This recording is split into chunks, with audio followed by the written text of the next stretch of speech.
louvarei, Senhor. Eu te louvarei, Senhor.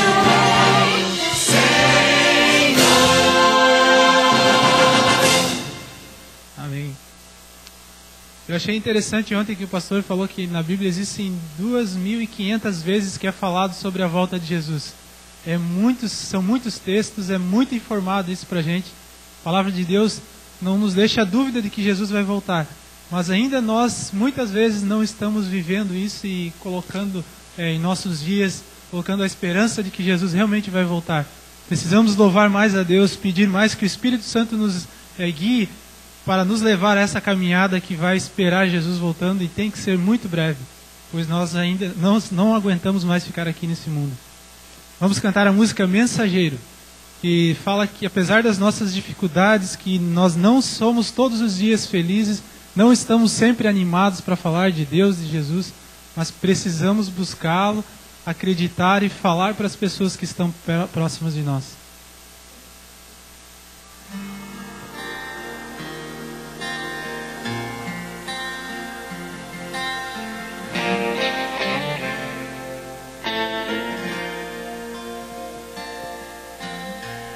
Tem dias que nem sei dizer, não tenho motivação.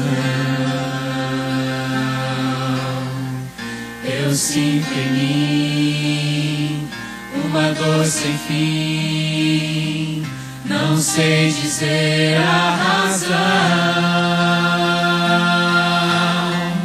Consigo ainda, Jesus, buscar, os meus joelhos dobrar e orar, perante Deus me inclinar, chorar e abrir o meu coração, e abrir o meu coração.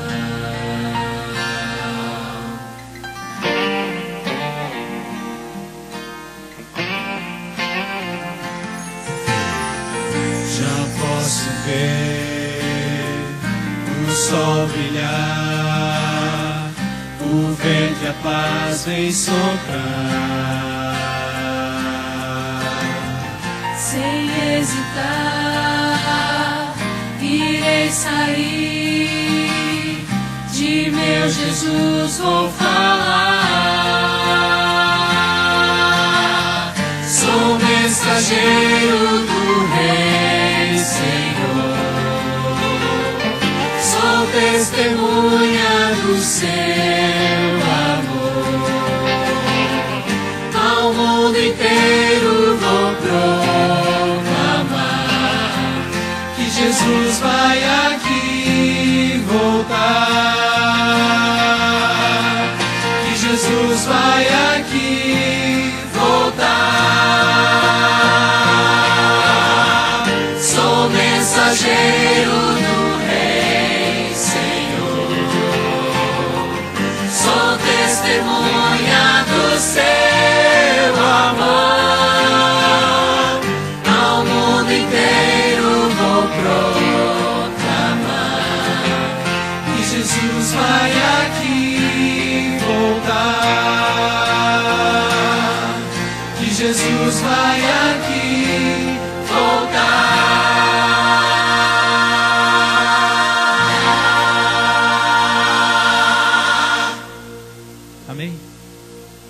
Jesus certamente está voltando e muito em breve. Só que, como nós falamos no início, nós ainda estamos dormindo bastante para isso. Se nós estivéssemos tão preocupados com a volta de Jesus, eu acredito que as nossas atitudes seriam bem diferentes. O nosso trabalho para Deus seria muito diferente do que a gente faz. Mas a nossa fé ainda está viva e nós confiamos nisso e vamos cada vez mais buscando a Deus para que essas atitudes nossas mudem com o passar desse tempo. Vamos cantar agora a música Falar com Deus. E também disse que sem oração nós não vamos conseguir nada, não chegaremos a lugar algum. Não adianta esperar que as coisas aconteçam por si próprias, que elas não vão acontecer. Necessitamos urgentemente de falar com Deus a todo instante.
Seu perdão encontro paz.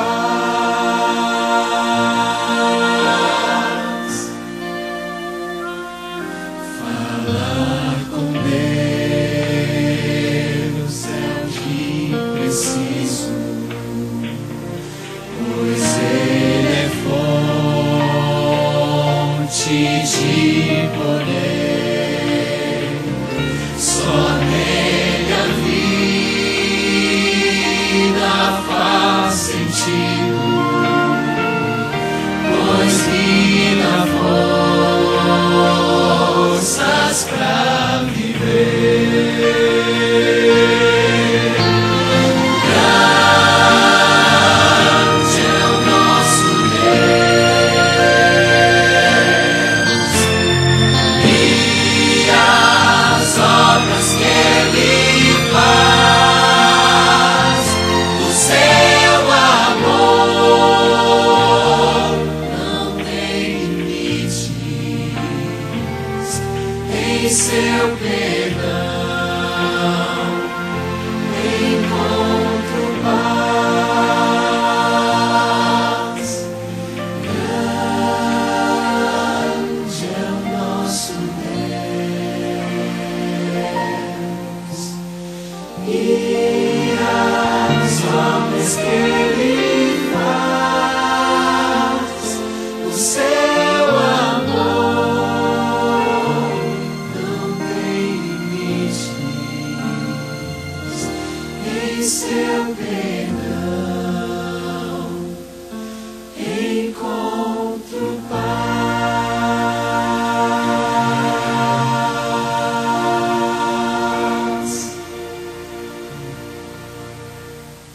Agora, para que os membros da plataforma possam entrar, nós vamos nos colocar em pé e cantar a música que será projetada no vídeo.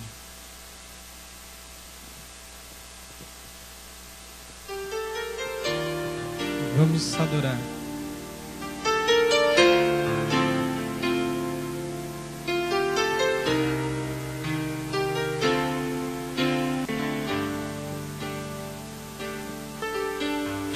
Vamos adorar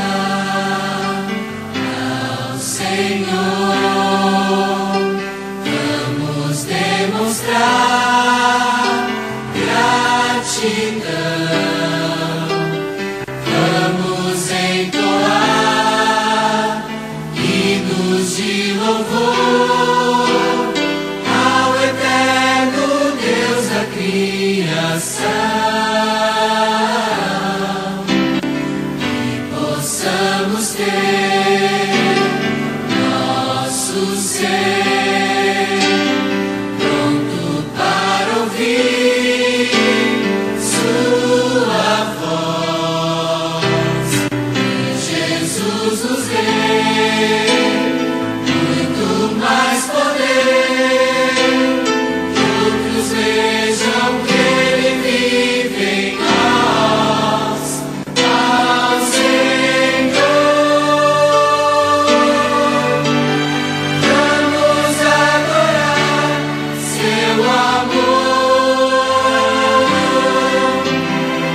Louvamos-te, Pai, pela certeza da presença do Espírito Santo em nosso meio.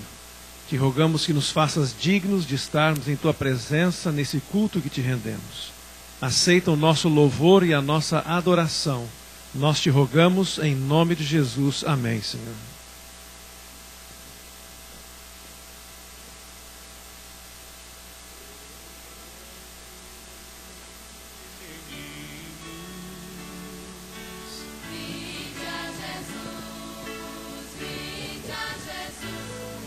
Deixai vir a mim os pequeninos. Os pequenos é o reino do céu. Vinde a Jesus. Vinde a Jesus. Vinde a Jesus.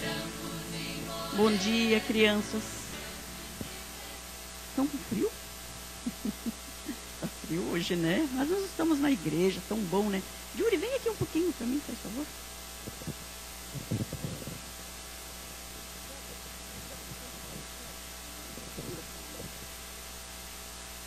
Consegue ver alguma coisa? Não, né? O que você está conseguindo ver? Então vira para lá um pouquinho.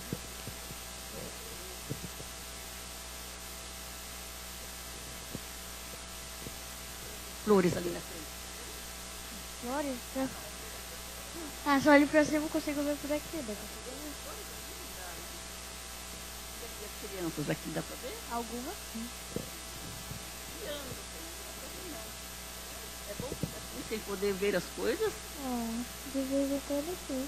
Ah, de vez em quando? Eu não acho bom. É bom ficar sem ver? Nas provas. Não, né? Ah, nas provas, olha só. Então vamos lá. Eu vou contar para vocês a história de um homem. Senta, querida. Senta, pode sentar. A história de um homem que não conseguia ver. É como se ele tivesse um pano assim nos olhos, sempre fechados os olhos, não conseguia ver nada, nada. E não é bom. É tão bom ver as flores, é tão bom ver os passarinhos, né? É tão bom ver vocês aqui, ver a igreja cheia para ter um dia feliz com Jesus. E ele não era feliz. Ele tinha assim um cestinho, sentava ali, ficava esperando. Uma moedinha, pelo amor de Deus. Ele dizia uma moedinha, e as pessoas iam colocando moedinha ali para ele. Ele não tinha os olhos, ele tinha os olhos, mas não podia ver. Mas ele tinha bons ouvidos. Ele ouvia falar de Jesus. Que Jesus curava, que Jesus abençoava as pessoas. Ah, como eu queria conhecer esse Jesus, ele dizia. Como eu queria vê-lo, como eu queria poder chegar perto dele e pedir para me ajudar. E um dia, ele sentado ali pedindo a esmolinha, pedindo o dinheirinho. Ele ouviu um barulhozinho assim, um murmúrio assim, parece que bastante gente estava para passar perto dele, para chegar na frente dele assim. E ele começou a perguntar: o que está acontecendo? Que barulho é esse? Por que as pessoas estão fazendo tanto alvoroço? É porque eles estão perto de Jesus. Jesus está passando na cidade. Jesus, e sempre tem muita gente perto dele. Sabe o que ele começou a fazer? Jesus, filho de Davi, tem misericórdia de mim. Ele começou a gritar: Jesus, filho de Davi, tem misericórdia de mim. As pessoas começaram a dizer para ele: fica quieto. Jesus tem tanta coisa importante para fazer, não fica gritando aí. Ah, mas eu quero Jesus, eu preciso dele, Jesus vai me curar, Jesus vai me abençoar. Eu tenho certeza que se Jesus chegar perto de mim, e continuou gritando, Jesus saiu do meio daquelas pessoas que estavam em volta dele e chegou pertinho daquele homem. E o que Jesus fez?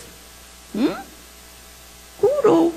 Ele simplesmente fez com que aquele homem agora enxergasse. Jesus abençoou. Jesus completou nele o que faltava. E o homem saiu feliz. Como é bom quando nós buscamos a Jesus. Como é bom quando nós clamamos a Ele. Conversamos com Ele. Por isso nós temos que conversar, crianças. Todos os dias, todo momento. Porque Ele está pronto para ajudar. Jesus é o nosso melhor amigo. É Deus. E Ele está do nosso lado. Então vamos clamar a Ele. Vamos fechar os olhinhos? Querido Deus, ajuda-nos a dependermos de Ti. A buscarmos sempre força para vencer. E temos certeza que Tu estarás do nosso lado. Por Jesus. Amém. Podem voltar aos seus lugares.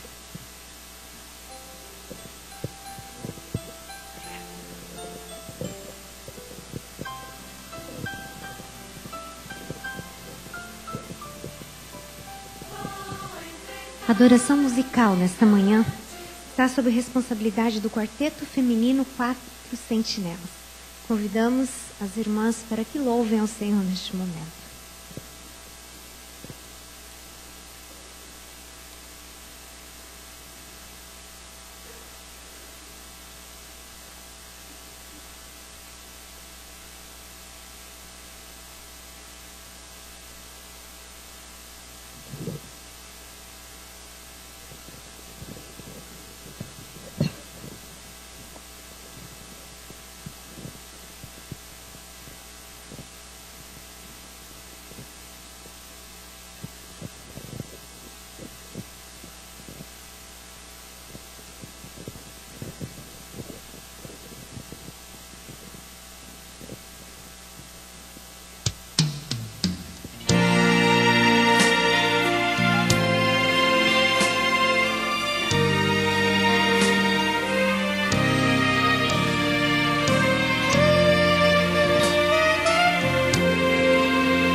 Aos poucos você se afastou,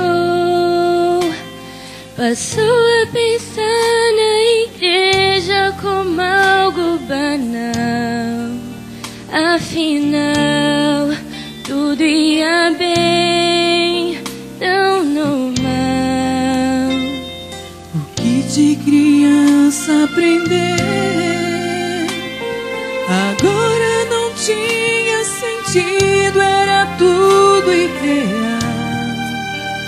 Afinal, você cresceu, tudo mudou. Mas agora seu mundo está pra desmoronar. E você já não tem mais ninguém a quem se apegar. Mas ouça, alguém ora por ti, alguém ora por ti. Neste exato momento, alguém ora por ti. Alguém ora por ti, alguém ora por ti. Não se cansa de olhar para o céu, suplicando, intercede por Deus. Não se esqueça que agora alguém ora por ti.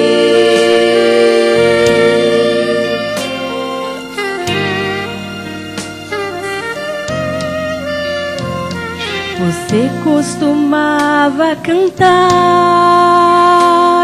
os hinos que a professora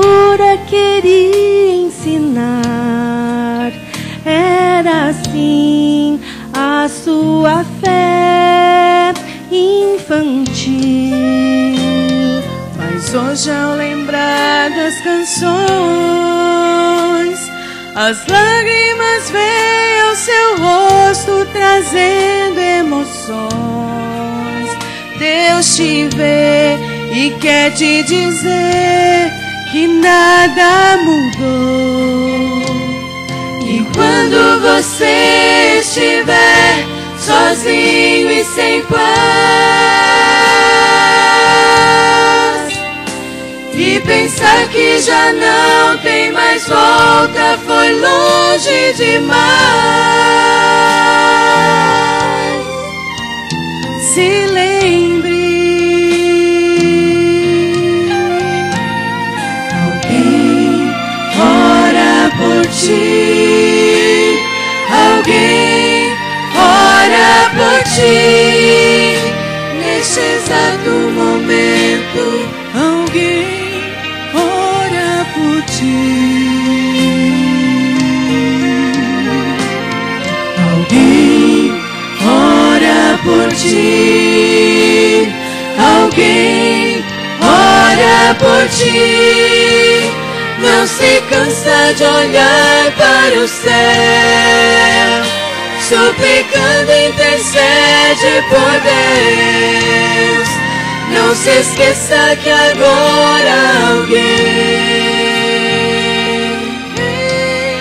ora por ti. Não se cansa de olhar para o céu, suplicando, intercede por Deus. Não se esqueça que agora alguém ora por ti.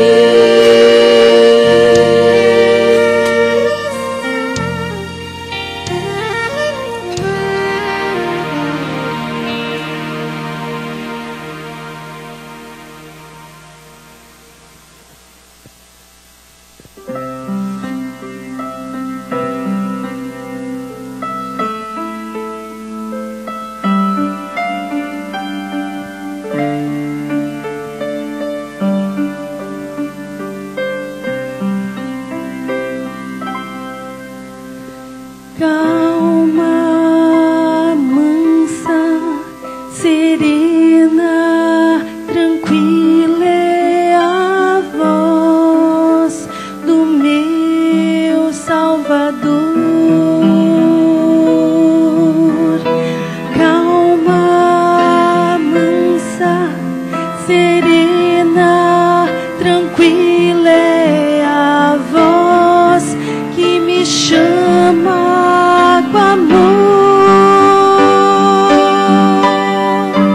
Devo atender ao convite amável e sim responder ao chamado impensável,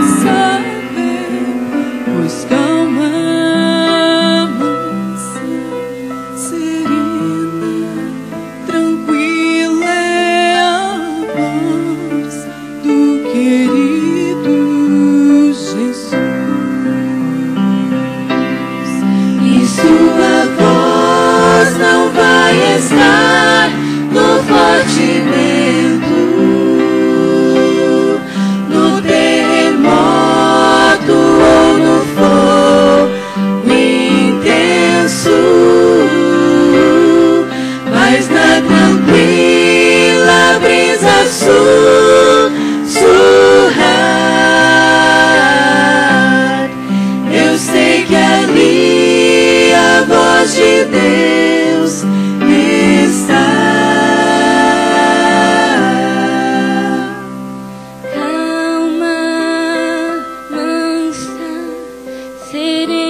Jesus,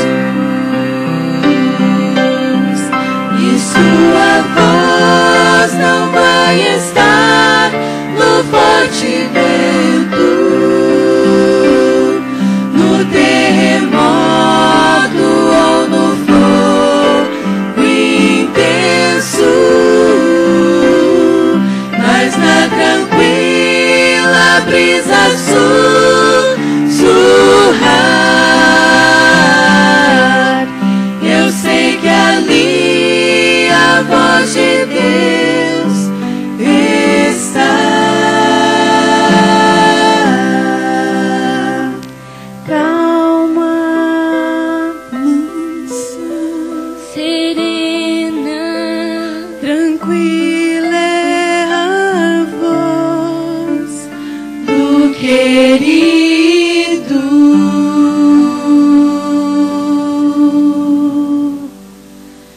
Jesus.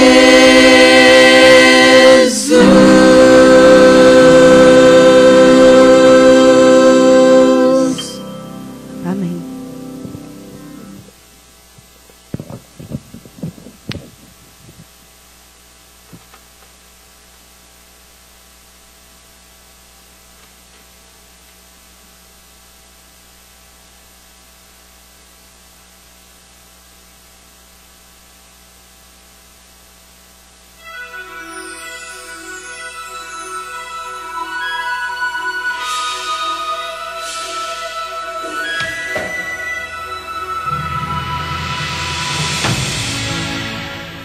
Provai e vede.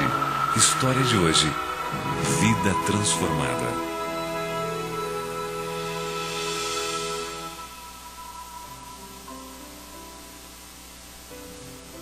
Jesus Cristo é meu pilar fundamental de vida. Aprendi a suplicar a Deus que me batize com seu Espírito Santo todos os dias antes de sair à rua. Eu nasci num lar cristão. Aprendi o negócio de impressões com os meus pais e logo fiquei independente. Em meu primeiro negócio, eu pude comprar meu primeiro carro. Fui muito abençoado por Deus. O negócio ia muito bem e quando comecei a viajar, eu comecei a conhecer estes outros amigos que não tinham os mesmos princípios. Eu comecei a ir a danceterias, comecei a frequentar bares e aparentemente as coisas saíam bem. Depois de ter tido uma grande prosperidade econômica em minha vida empresarial, eu tive uma crise econômica tremenda. Nunca imaginei que, quando se tem muito dinheiro, parece que esse dinheiro não vai terminar. Em muitas ocasiões, eu não dizimava, não frequentava, não devolvia a Deus o que era dele. Minha vida financeira estava devastada. Havia perdido meu carro e oportunidades. Tinha uma dívida muito grande. Eu tive que vender minhas máquinas, já havia me divorciado. Eu decidi enfrentar o problema sozinho no primeiro momento.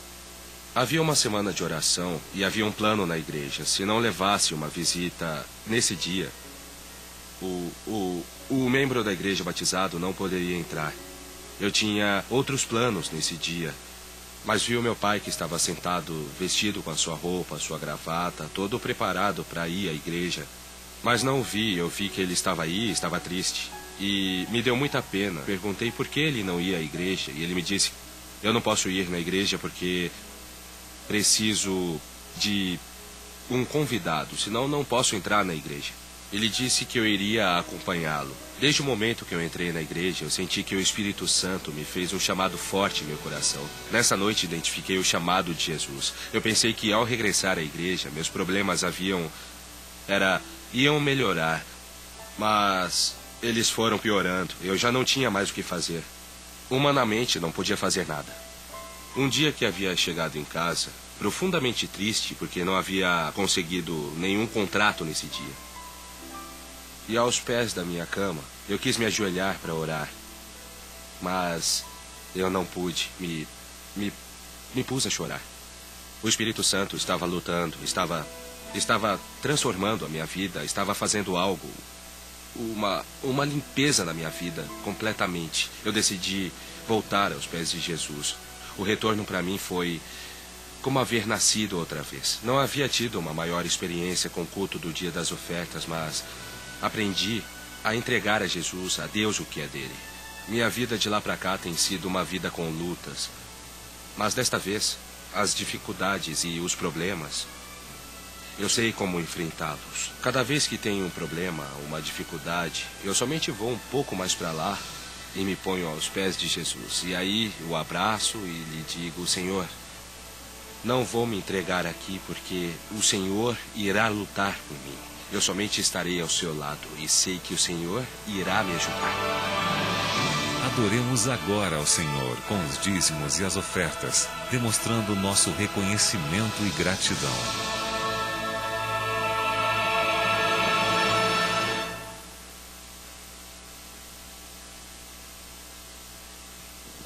Oremos nesse momento, Senhor.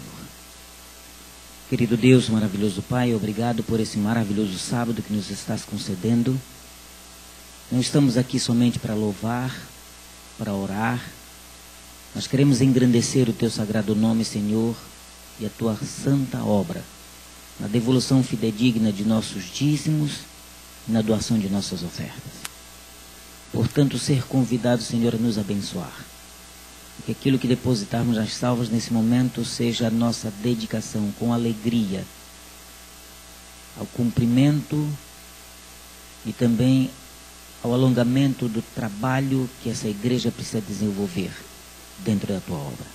Aceita-nos, portanto, como estamos e transforma-nos como Tu queres que sejamos, por Jesus, nosso Senhor e Salvador. Amém.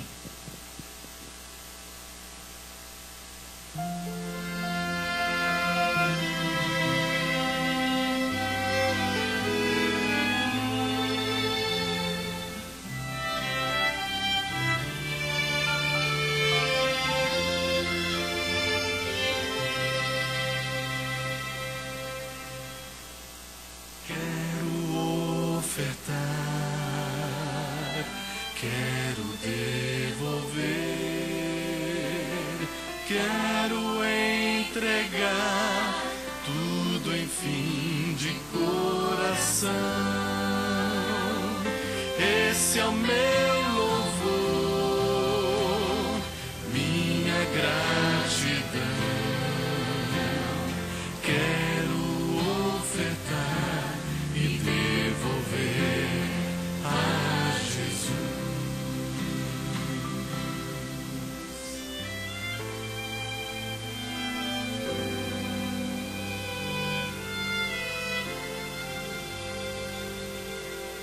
Bênçãos sem medida, bênçãos de amor. Quero entregar tudo, enfim, de coração. Esse é o meu louvor, minha gratidão. Quero ofertar e devolver a Jesus.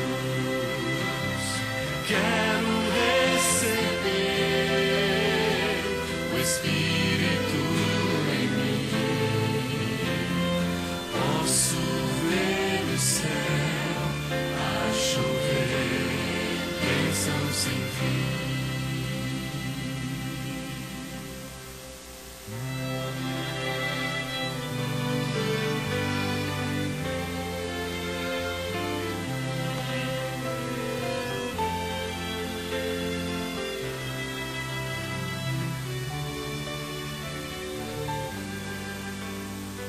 Quero receber o Espírito em mim. Posso ver o céu a chover, bênção sem fim.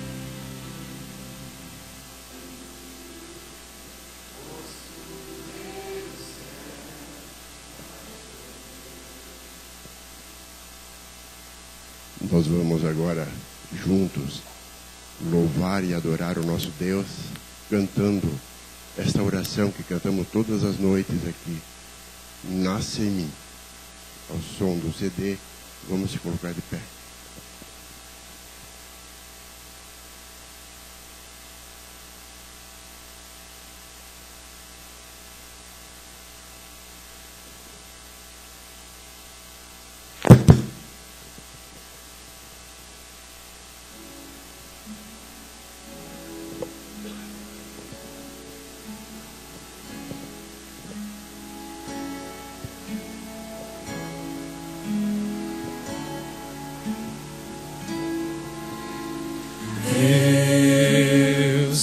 ouve a minha oração, nasce em mim e me salva. Deus ouve a minha oração, nasce em mim e me salva. Nasce em mim, nasce em mim, nasce em mim, apaga o meu pecado. Nasce em mim, nasce em mim, nasce em mim e salva minha vida.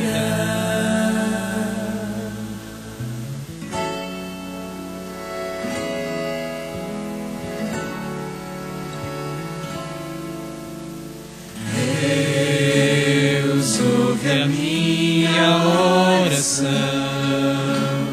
nasce em mim e me salva. Deus ouve a minha oração, nasce em mim e me salva. Nasce em mim, nasce em mim, nasce em mim, apaga o meu pecado. Nasce em mim, nasce em mim,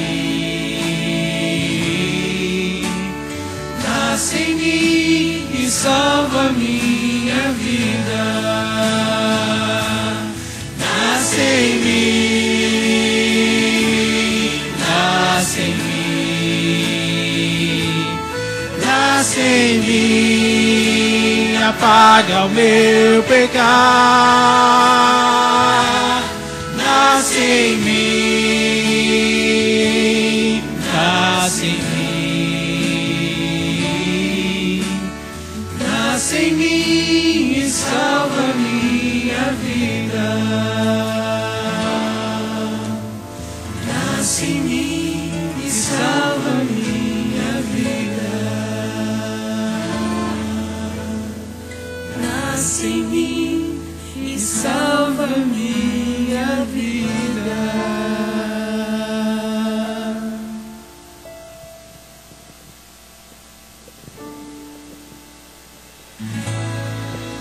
O Senhor nos convida nesse momento a nos ajoelharmos e orarmos a Ele.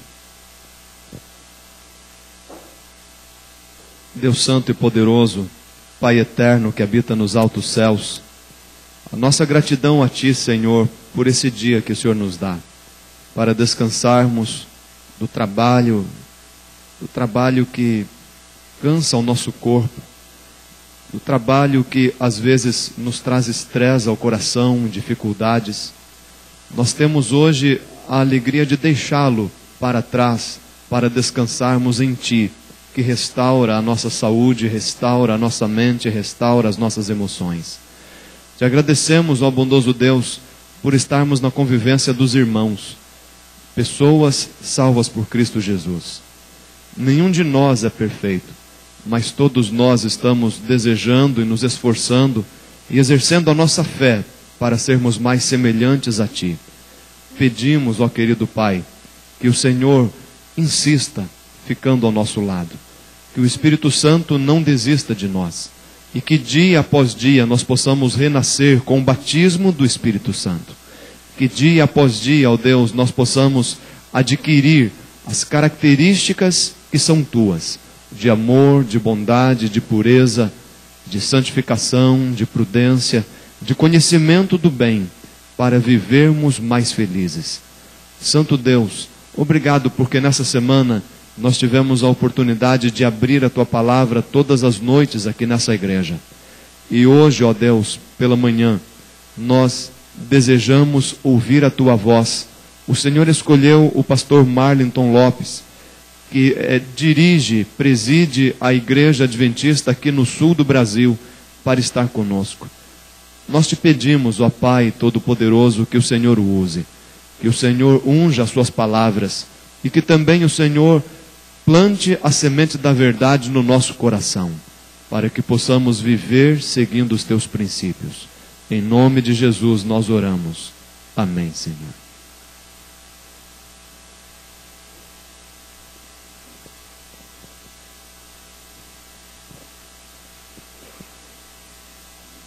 Não tenho dúvida que Deus está sendo glorificado nessa manhã de sábado pelo nosso louvor, nossa oração, nossa adoração.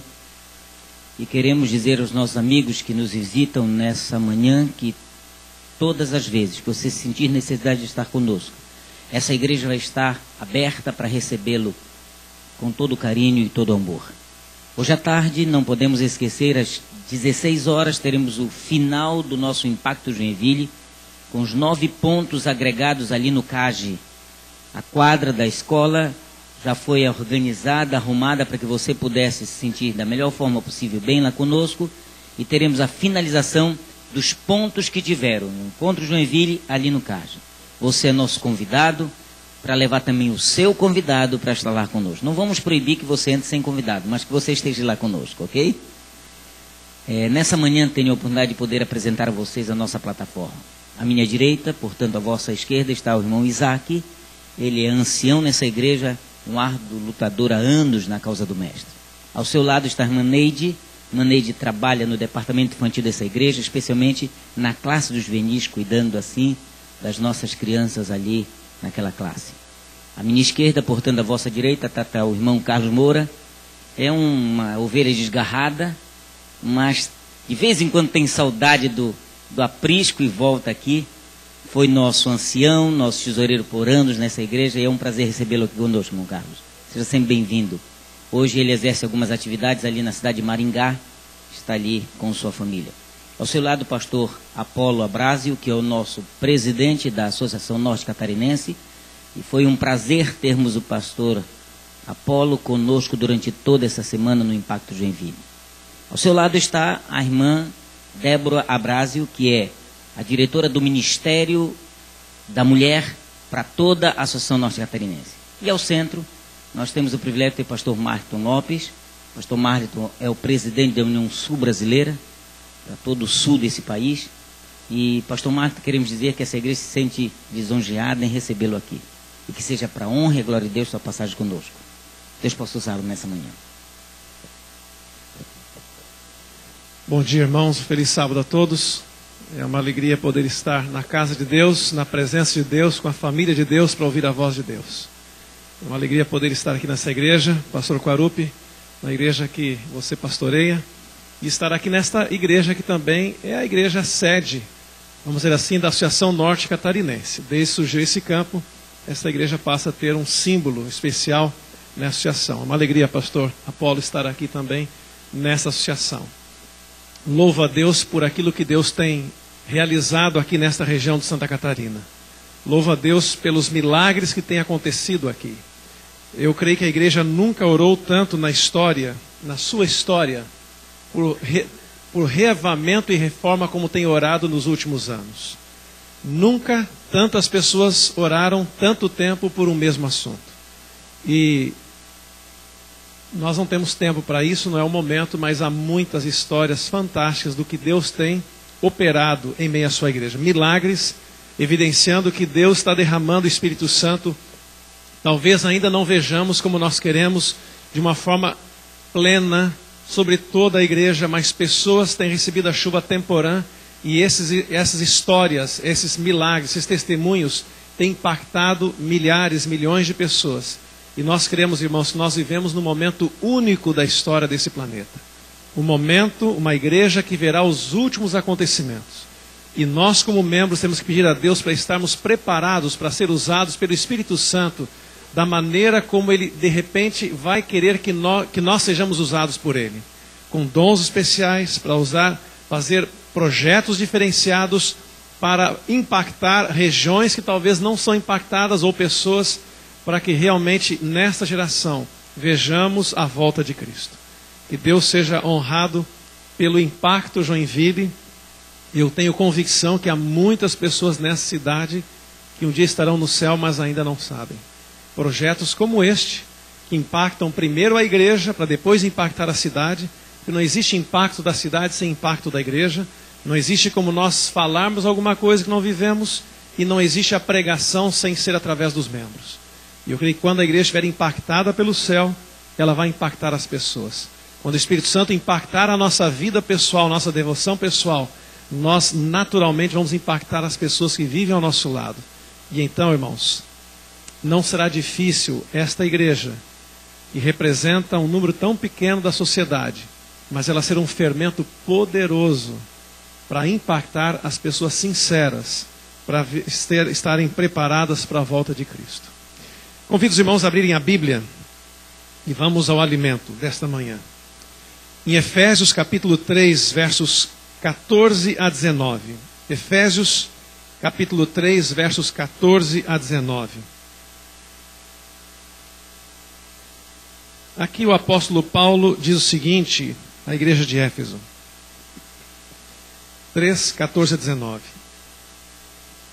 Por esta causa me ponho de joelhos diante do Pai, de quem toma o nome toda a família, tanto no céu como sobre a terra, para que, segundo a riqueza da sua glória, vos conceda que sejais fortalecidos com poder, mediante o seu Espírito no homem interior. E assim habite Cristo no vosso coração pela fé, estando vós arraigados e alicerçados em amor, a fim de poderdes compreender com todos os santos qual é a largura e o comprimento e a altura e a profundidade, e conhecer o amor de Deus que excede todo entendimento, para que sejais tomados de toda a plenitude de Deus. Conhecer o amor de Deus que excede o entendimento. Parece quase uma incoerência. Conhecer algo que não dá para conhecer na sua amplitude. A mensagem desta manhã tem como título a pseudo-incoerência do cristianismo. Talvez não exista quase nada mais incoerente do que a maneira como nós comemoramos as datas do nosso calendário, as datas festivas do nosso calendário. Por exemplo, no Natal o aniversariante é Jesus, mas quem recebe o presente somos nós. E o aniversário é comemorado numa data que seguramente não foi a data do nascimento de Cristo. Uma outra data incoerente é a data do 1º de maio, porque nós comemoramos o dia do trabalho fazendo o quê? Não trabalhando. Uma outra data estranha é a data de 2 de novembro, porque nesta data os vivos deixam a rotina da vida para homenagear os que em vida muitas vezes não foram homenageados. Homenageamos os mortos, mas desejando nunca estar no lugar deles. Mas talvez a maior das incoerências seja a data da Páscoa, porque nela nós comemoramos a paixão de Cristo com ovos, não de clara e gema, mas de chocolates, colocados por coelhos que na vida real não colocam ovos e muito menos chocolate. Comemoramos a paixão de Cristo com ovos de chocolate. Na Bíblia, Cristo é comparado com um cordeiro, nunca coelho. E a vida dele foi amarga como fel, mas não doce como mel ou chocolate. Como entender essa incoerência? Para nós isso é incoerente. Mas muitas pessoas dizem, sabe, incoerência não é isso. Incoerência é o que vocês cristãos pregam, dizem eles. Então eles começam a dizer assim: como vocês entendem, num céu perfeito, Lúcifer se rebelar contra Deus? Como é que você explica isso? Quando nós olhamos em Ezequiel 28:15, esse texto primariamente se refere ao rei de Tiro, mas secundariamente se refere a Lúcifer. Ali diz assim, Ezequiel 28:15: perfeito eras nos teus caminhos desde o dia em que foste criado, até o dia em que se achou iniquidade em ti. É estranho esse texto, diz, perfeito eras até o dia que deixaste de ser. E eles dizem, como você explica, num mundo perfeito surgir a imperfeição, surgir o pecado? Ellen White chega a dizer que é impossível, de fato, explicar a origem do pecado de maneira a dar razão à sua existência. Em outro lugar, ela diz que explicar é justificar. Em outras palavras, você não tem como explicar como é que surgiu o pecado no mundo perfeito. Nós só temos a explicação, e ela me satisfaz dizendo que Deus nos deu um dom chamado livre-arbítrio. E mesmo no mundo perfeito, Deus disse, você pode escolher não ser perfeito. Você pode escolher criar um outro estilo de vida, não o meu, que reflete o meu caráter. Mas dizem mais ainda. Como explicar Adão e Eva cederem à tentação? Como explicar Lúcifer ganhar esta vitória em relação a Deus? Todos os dias, anjos iam orientar nossos primeiros pais, dizendo: cuidado, Lúcifer vai tentar convencer vocês a comerem, a pecarem. Porque através do pecado de vocês, ele entende que Deus vai criar uma alternativa de escape para vocês, e através disso ele quer se incluir nesse meio de escape, porque ele sabe que está perdido. E o interessante é que esses anjos diziam: olha, vocês podem comer de todos os frutos que há aqui no pomar de Deus. E deveriam ser muitos. E um só deles já era suficiente para saciar a fome. Mas disse: só uma árvore, de centenas ou talvez milhares, só uma árvore não comam, todas as demais podem comer. Não parece estranho Adão e Eva esquecerem todas as demais árvores frutíferas e comer exatamente daquela única árvore que eles não podiam comer? Como explicar Jesus decidir vir à Terra para morrer por aqueles moradores do planeta que não quiseram obedecer e torná-lo rei? Como explicar? Em Filipenses capítulo 2, verso 5 a 8, diz que Jesus não teve por usurpação ser igual a Deus, mas a si mesmo se aniquilou, tomando a forma de servo e fazendo-se semelhante aos homens, e achado na forma de homem, se humilhou a si mesmo até ser obediente à morte e morte de cruz. Deus, anjos, homens, morte de cruz. Não poderia haver humilhação maior do que esta. Como entender um Deus que morre por alguém que não queria ser considerado seu súdito, seu filho? Que amor é esse? Como compreender esse amor? Ellen White chega a dizer que causou espanto aos anjos. E a língua jamais pode descrever, não pode abranger a imaginação. O verbo consentiu em fazer-se carne. Deus tornou-se homem. Maravilhosa humildade. É por demais incompreensível a nós. E esse será um estudo da eternidade. Porque um Deus perfeito decidiu morrer pelos moradores de um único planeta no meio de um quintal infinito praticamente, que não queria saber da ligação do Criador com a criatura. Por que Deus morreu por nós? A incoerência do cristianismo vai mais longe. Como entender a postura do planeta Terra por ocasião da morte de Cristo? Primeiro que ele nasceu num estábulo emprestado, morreu numa cruz emprestada e foi colocado num sepulcro emprestado. Ele não tinha nada. E depois entender onde estavam as pessoas que Jesus conviveu ao longo do ministério no final da sua vida. Os discípulos desaparecem de cena. Aqueles que haviam sido alimentados, curados e até ressurretos, não aparecem seus nomes nas cenas finais da história de Cristo. O filho da viúva de Naim não aparece na história final. O grande amigo Lázaro não tem seu nome registrado nos últimos momentos da história de Cristo na terra. A multidão pede que o saqueador, o ladrão de suas casas, seja solto, e Cristo, aquele que os havia curado, alimentado e havia perdoado os pecados, ele seja crucificado. Você não acha realmente estranha a postura dos moradores desse planeta por ocasião da vinda de Cristo aqui? José Giraldo Vidigal de Carvalho escreveu um livro chamado O Maior Erro Judiciário de Todos os Tempos. E ele conta que em 1936 o mundo parisiense judeu decidiu refazer o julgamento de Cristo. E eles consideraram que foi completamente inconstitucional, desprovido dos dispositivos legais da época, das leis romanas, e deveria ser passível de revisão. E eles mencionam alguns itens, por exemplo. Ele foi interrogado à meia-noite, um horário que não poderia haver julgamento. Ele foi julgado por Anás, um sumo pontífice, sem função oficial no Sinédrio. Ele não tinha poder para julgar. Ele não foi interrogado por fatos concretos, mas por questões ideológicas que não era motivo de julgamento e de condenação de alguém. Ele foi julgado por suas próprias palavras, quando deveria ter pelo menos duas testemunhas acusadores, que a própria pessoa não podia gerar alguma ação contra ele mesmo. E no final do livro ele expõe: se consultarmos a história religiosa ou civil, documentos sagrados ou profanos, direito antigo ou contemporâneo, a conclusão será sempre unânime. Jesus de Nazaré era inocente e foi injustiçado. Você consegue entender tanta incoerência assim em uma única história do nosso Deus enquanto esteve aqui entre nós na terra? Os autores bíblicos não entendem a incoerência do amor de Cristo. A postura de Cristo em vir morrer e se doar por nós.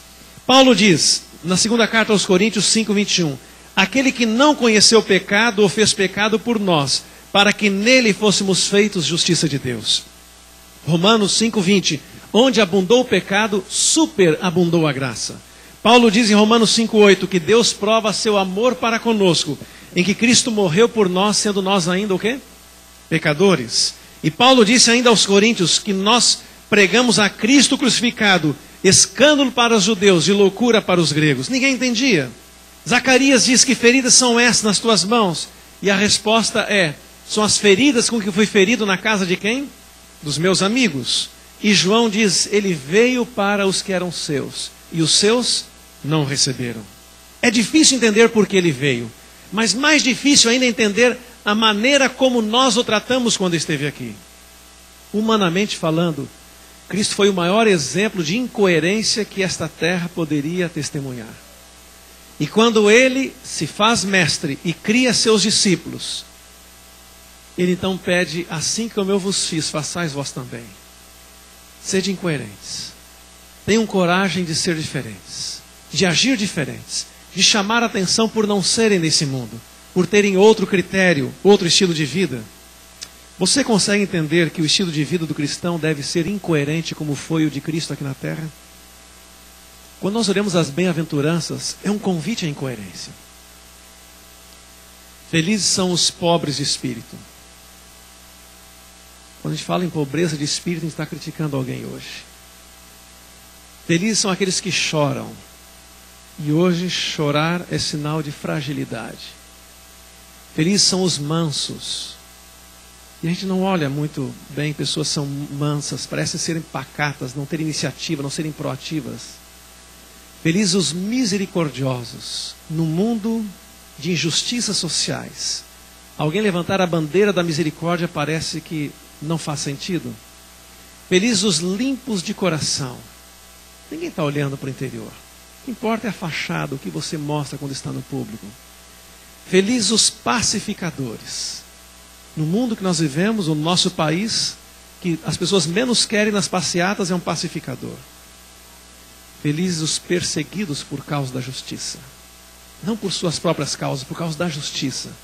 Parece incoerente esse linguajar, esse discurso no mundo em que nós vivemos. Felizes os incoerentes. E a Bíblia está cheia de convites à incoerência.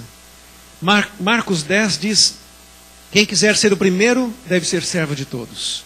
Mateus 18, somos grandes quando nos humilhamos. Mateus 23, somos exaltados quando nos julgamos indignos. Lucas 6, nós temos honra quando estamos desonrados. Segunda carta aos Coríntios, nós atentamos para as coisas que não se veem e não para as que se veem. Romanos 12, nós vencemos se nos subjugamos. 1 aos Coríntios, somos prudentes quando nos tornamos loucos. Romanos, somos livres quando nos entregamos ao serviço. 2 aos Coríntios 6:10, possuímos tudo quando não possuímos nada. 1 aos Coríntios 3, tudo nos pertence se não pertencemos a nós mesmos. 2 aos Coríntios 12, nós somos fortes quando nos sentimos fracos. No mesmo capítulo, nós nos regozijamos quando temos problemas. Nós nos gloriamos quando estamos fracos. 2 carta aos Coríntios, nós vivemos quando morremos. Quem é e quer viver uma vida como essa diante de uma sociedade como nós vivemos? Isso é um convite à incoerência. E os números na Bíblia, você consegue entender os números da Bíblia? Eles parecem ser mais incoerentes ainda do que esses princípios, esses conceitos. A Bíblia diz, por exemplo, que 10 menos 1 é igual a 0. E qualquer uma daquelas crianças sabe que esse não é o número correto. Mas a Bíblia diz, em Tiago 2,10, que se eu cumpro toda a lei, mas eu transgrido um mandamento só, eu sou culpado de toda a lei. Então, num lugar diz que 10 menos 1 é igual a 0. No outro lugar diz que 10 menos 2 é igual a mais do que 10. Na Bíblia também. Mas como pode? Sim, porque lá em Malaquias 3,10 diz que se eu sou fiel em dízimos e ofertas, eu recebo uma bênção tal que dela vem maior abastança. Maior abastança do que eu tinha antes. Então, 10 menos dízimo oferta é mais do que 10. No outro lugar diz que 7 menos 1 é igual a 0. E você sabe, aliás, 7 menos 1 é mais do que 7. E você sabe de onde eu falo. Porque Isaías 58, 13 e 14 diz que se eu desvio meu pé de profanar o sábado, eu recebo uma bênção maior, eu recebo a herança do pai Jacó. A herança desse pai Jacó é muito mais do que um dia por semana de trabalho em toda a minha vida. 7 menos 1 é muito mais do que 7. No outro lugar diz que 1 mais 1 é igual a 1. E essa é a matemática mais complicada, até de viver. Porque a Bíblia diz lá em Gênesis 2:24 que quando Deus une duas pessoas se tornam uma só carne. E há pessoas que não conseguem mais entender a matemática divina tão simples de que homem e mulher em Cristo são uma só carne até a volta de Cristo. A Bíblia diz que 9 menos 1 é igual a 0 num outro lugar. Quando fala no fruto do Espírito, o fruto é uma laranja com muitos gomos, e se não tiver um gomo já não é mais o fruto do Espírito. Ou eu tenho o fruto do Espírito completo, ou eu não tenho o fruto do Espírito. A Bíblia diz que tudo menos Cristo é nada, e nada mais Cristo é tudo. Quando fala em Mateus 6,33. E a Bíblia ainda fala, lá em João 5,12, quem tem o Filho tem a vida. Quem não tem o Filho, não tem a vida. Lutero dizia assim, todos os dias, eu gasto 1 hora com Deus. Mas quando eu tenho muita coisa para fazer, então eu gasto 3 horas com Ele.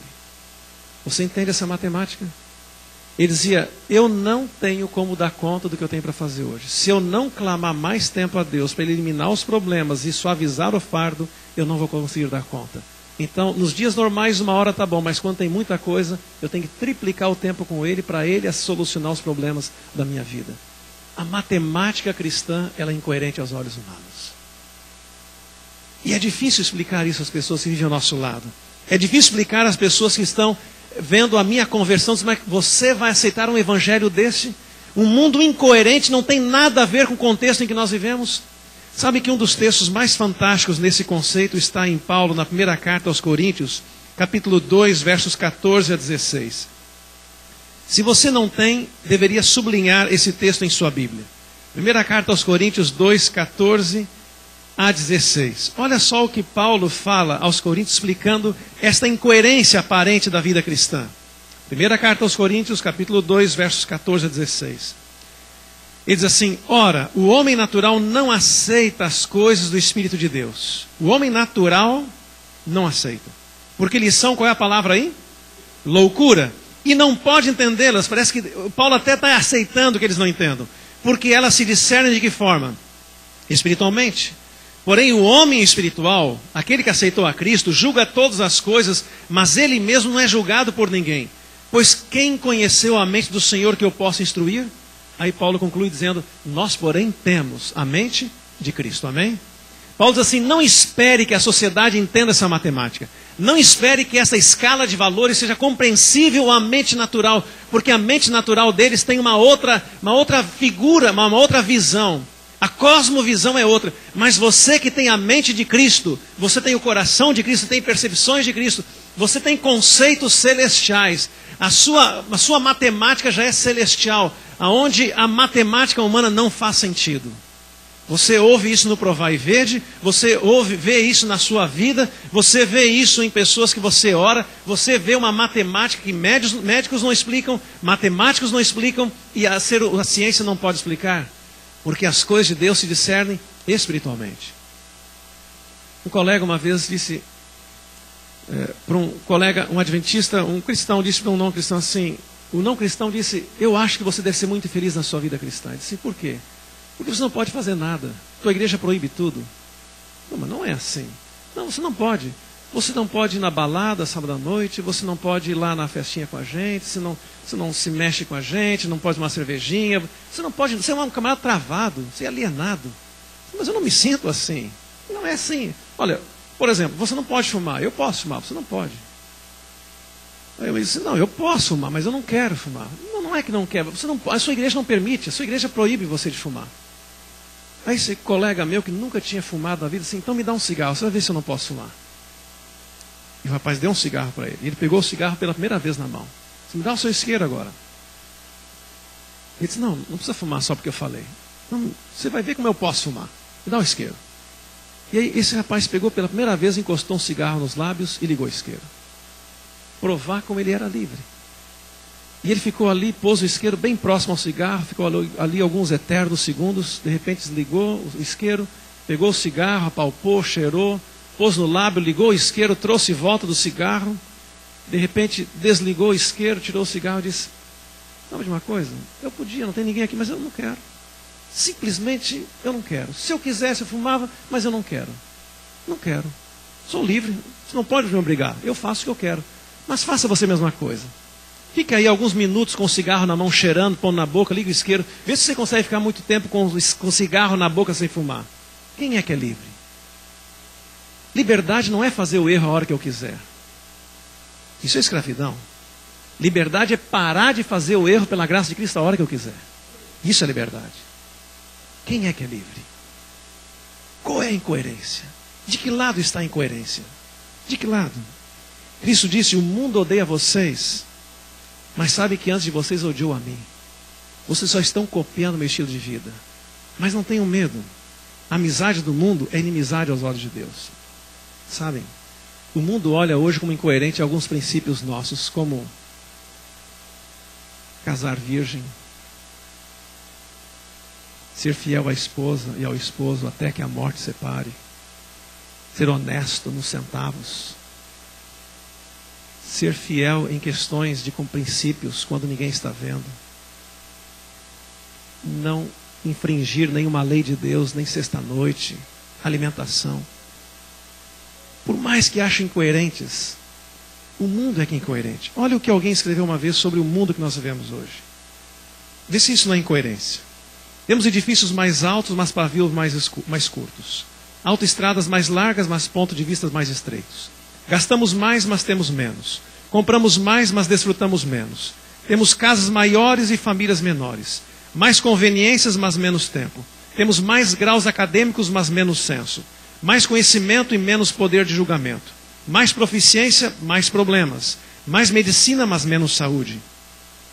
Gastamos de forma perdulária, rimos de menos, dirigimos rápido demais, nos irritamos facilmente. Ficamos acordados até tarde, acordamos cansados demais. Raramente paramos para ler um livro. Ficamos tempo demais diante da TV e raramente oramos. Multiplicamos nossas posses, mas reduzimos nossos valores. Falamos demais, amamos raramente, odiamos com muita frequência. Aprendemos como ganhar a vida, mas não a vivemos essa vida. Adicionamos anos à extensão de nossas vidas, mas não vida à extensão dos nossos anos. Já fomos à lua e dela voltamos, mas temos dificuldade em atravessar a rua e encontrar o nosso novo vizinho. Conquistamos o espaço exterior, mas não o interior. Fazemos coisas maiores, mas não coisas melhores. Limpamos o ar, mas poluímos a alma. Dividimos o átomo, mas não nossos preconceitos. Escrevemos mais, mas aprendemos menos. Planejamos mais, mas realizamos menos. Aprendemos a correr contra o tempo, mas não a esperar com paciência. Temos maiores rendimentos, mas menos padrão moral. Temos mais comidas, mas menos paz. Construímos mais computadores para armazenar mais informações. Produzir mais cópias do que nunca, mas temos menos comunicação. Tivemos avanços na quantidade, mas não na qualidade. Estes são tempos de refeições rápidas e de gestão lenta. Lucros expressivos, mas relacionamentos rasos. São tempos em que perdura a paz, almeja a paz mundial, mas perdura a guerra nos lares. Temos mais lazer, mas menos diversão. Mais variedade de alimentos, mas menos nutrição. São dias de duas fontes de renda, mas de mais divórcios, de residências mais belas, mas de lares quebrados. São dias de fraldas descartáveis, mas moralidade também descartável.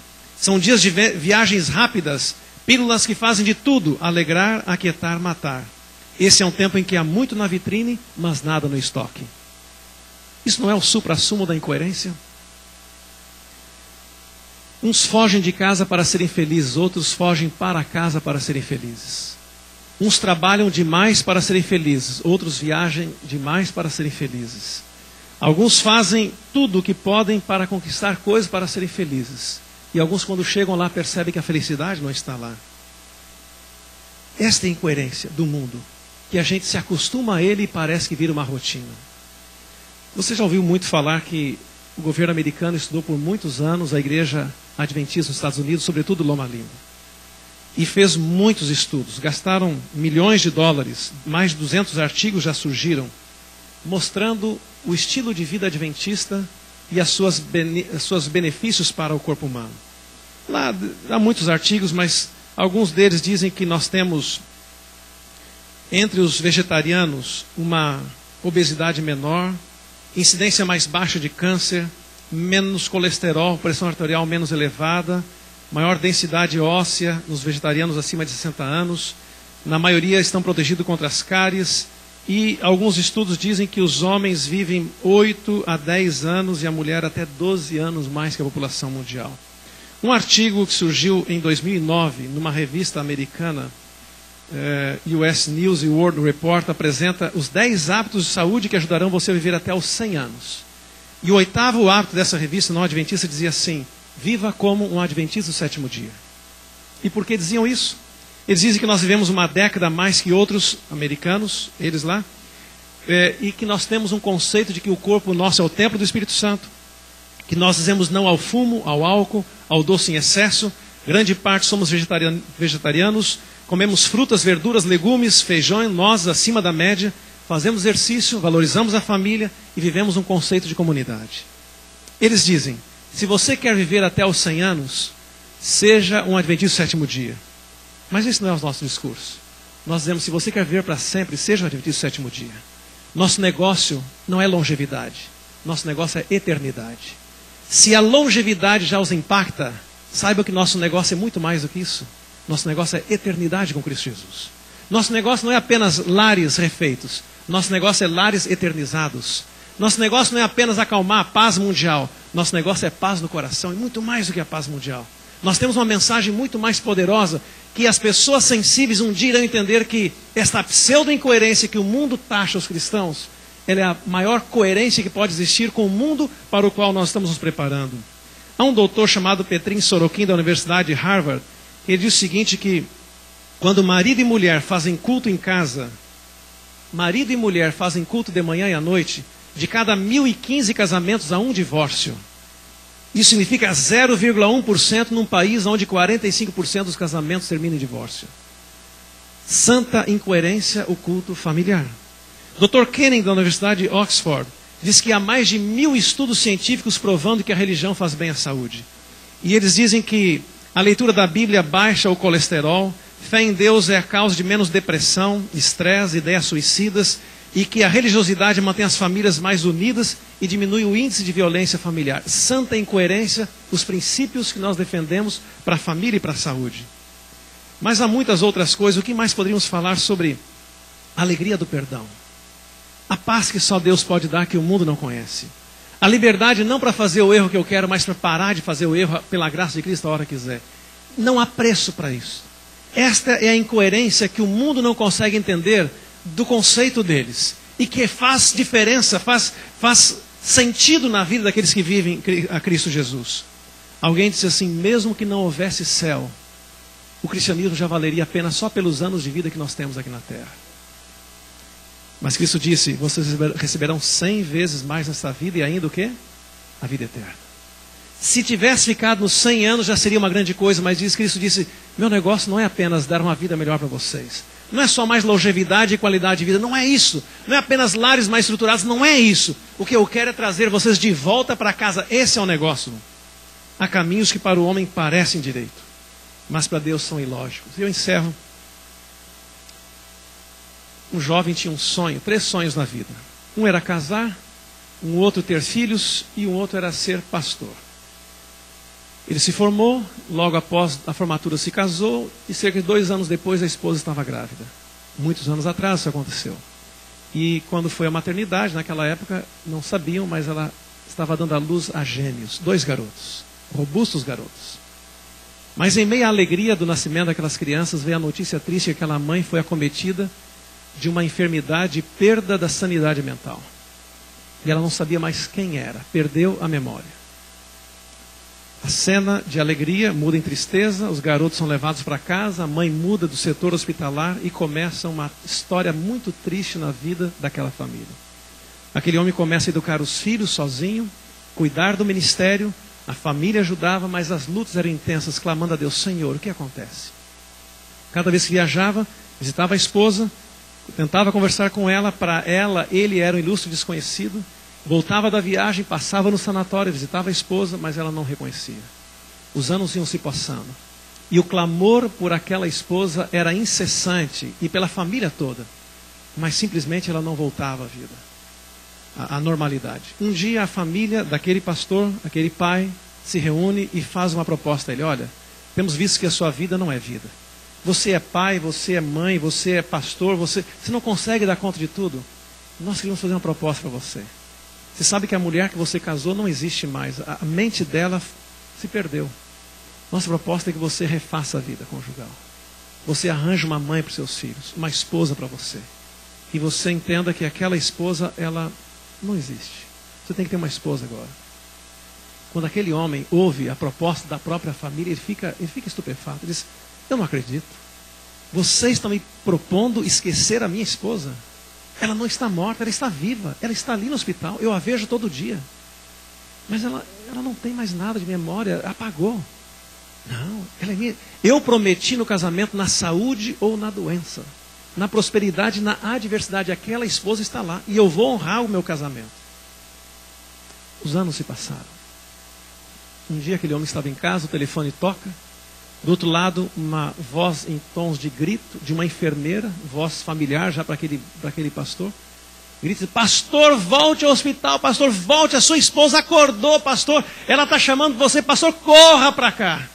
Aquele homem havia imaginado essa cena milhares de vezes, mas parece que era a primeira vez que ele ouvia, e era real agora. Ele entra no carro, corre, passa onde estão os filhos, chama, e a família toda agora apresenta-se diante daquela mulher. Porque 35 anos haviam se passado. E ali está aquele homem com 2 outros homens do lado, com as esposas e com crianças, os netos daquela mulher. Quando a mulher olha aquele grupo todo, o marido com cabelos mais embranquecidos, ela não entende nada. O homem então explica para ela: querida, você está aqui no hospital por 35 anos. Nós viemos buscar uma criança aqui e aqui estão os 2 filhos. Eles casaram, são pastores também. Aqui estão suas noras, aqui estão seus netos. A família vai na cama da mãe, abraça, aquela euforia toda. Mas quando o momento de cumprimento começa a ceder, aquela mulher começa a ficar silenciosa, silenciosa, olha para o marido, olha para os filhos. E o marido sensível fez a leitura do coração daquela mulher. Ela deve estar pensando: quem educou essas crianças? Quem cuidou desse homem? Quem ficou lá em casa 35 anos? 35 anos. O homem então, o marido chega do lado dela e disse: olha, você deve estar pensando: quem é que cuidou dessas crianças, não? Quem é que cuidou de mim dos 35 anos? Para onde você vai agora? Eu quero dizer que por 35 anos eu tenho esperado você lá em casa. Ninguém ocupou o seu lugar. Nem no meu coração, nem na casa. Você ainda tem um lugar para ficar. A sua casa é lá conosco. Volta para casa. Não parece um amor incoerente esse às vezes? A gente não está mais acostumado a ele. Isso não se compara ao amor de Deus. De um planeta que tinha tudo para defender o Deus Criador, e a criatura diz: eu não quero. Não quero. Quero do meu jeito. Quero ver as leis do meu contexto social, do meu grupo, da minha sociedade, do meu bairro, da minha turma, da faculdade. E Deus pacientemente esperando, dizendo: um dia você vai entender que essas leis aí, elas são utópicas, elas passam. Mas você não pode se envergonhar das leis do mundo em onde você vai viver. De um pai de amor que fica pacientemente esperando a cada dia que você repense o seu estilo de vida. Paulo disse: eu não me envergonho do Evangelho. Eu não me envergonho do Evangelho. E Cristo não teve vergonha de você e de mim na cruz do Calvário. Nos amou até o fim, mesmo que fôssemos inimigos seus. Será, irmãos, jovens, amigos dessa igreja, internautas, nós ouvimos dizer: Senhor, me perdoa quando eu te neguei. Me perdoa, Senhor, quando eu tive vergonha de defender essa fé. De levantar essa bandeira, porque é um estilo de vida que será eterno, o estilo de vida dos anjos. E às vezes eu quero viver aqui como se estivesse lá e trazer os princípios de lá para cá. Pai, muitos me abandonam, mas como tu não me abandonas, Senhor, me dá coragem para viver esse cristianismo. Custe o que custar. Defender a fé que eu abracei, não importa onde, a circunstância. Senhor, que quando voltares, por esse amor incoerente, por esse pseudo-incoerência desse amor do céu, eu esteja entre os salvos e possa habitar eternamente na tua presença. Quantos querem pedir essa graça a Deus nessa manhã? Posso ver as mãos? Que Deus abençoe. E que muito em breve os nossos valores, nossos princípios façam diferença. Quando voltarmos para casa e estivermos na presença do nosso Deus, que por enquanto este amor ainda vai ceder nosso entendimento. Deus abençoe para isso. Amém.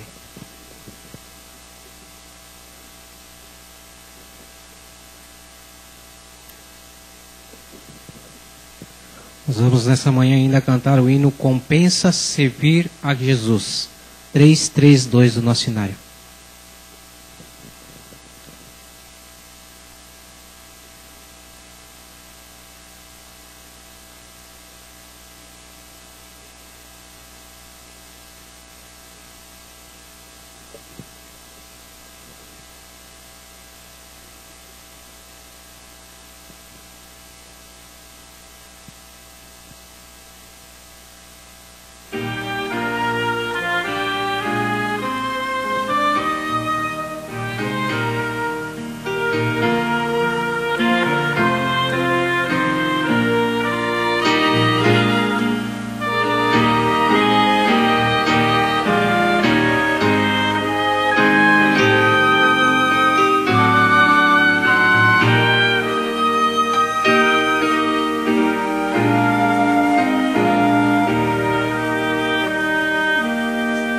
Servir a Jesus, que prazer sem igual, Ele a salvação e vida eternal. É só confiar e seguir sua luz, compensa servir a Jesus, compensa servir a Jesus, mais e mais, compensa, pois bênçãos produz, seja senda da glória difícil demais, é prazer sim, servir a Jesus. Ainda que as sombras nos venham cercar e espinhos do mal nos possam magoar, o bom Redentor já sofreu sobre a cruz, compensa servir a Jesus, compensa servir a Jesus, mais e mais, compensa, pois bênçãos produz, seja senda da glória difícil demais, é prazer sim, servir a Jesus, pensa servir a Jesus com amor, embora sofrer em lutas e dor, o Mestre com graça nos guarda e conduz, compensa servir a Jesus, compensa servir a Jesus, mais e mais, compensa, pois bênçãos produz, seja senda da glória difícil demais, é prazer sim, servir a Jesus.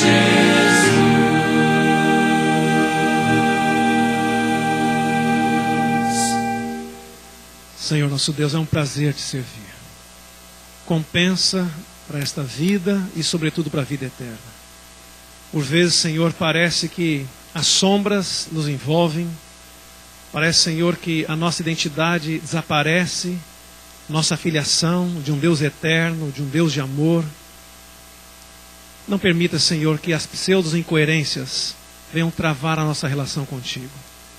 Entendemos, Pai, que nós precisamos testemunhar de um Deus de amor, de um Deus poderoso, de um Deus cuja a existência, a nossa existência depende desta filiação. Nós queremos, Pai, evidenciar ao mundo a nossa felicidade em sermos chamados teus filhos. Queremos, Pai, já começar a viver o estilo de vida do céu aqui embaixo na terra. Queremos, Pai, em breve voltar para casa, onde as coisas farão sentido, onde os princípios que vivemos hoje irão se demonstrar como sendo os princípios do céu. E assim, Pai, que possamos ver em paz na Tua presença por toda a eternidade. Abençoa, Pai, a esta igreja, ao pastor Quarup e a sua família, aos líderes desta igreja, aos membros, aos jovens, que eles tenham a bandeira do Evangelho hasteada fortemente, Senhor, para defender esta verdade, custe o que custar. Abençoa as crianças desta igreja, aos amigos desta igreja, aos internautas que nos ouvem neste momento, aos moradores desse bairro, para que em breve se transformem em moradores da Canaã Celestial. Dá-nos, Pai, a Tua graça e o senso da Tua presença constante em nossa vida.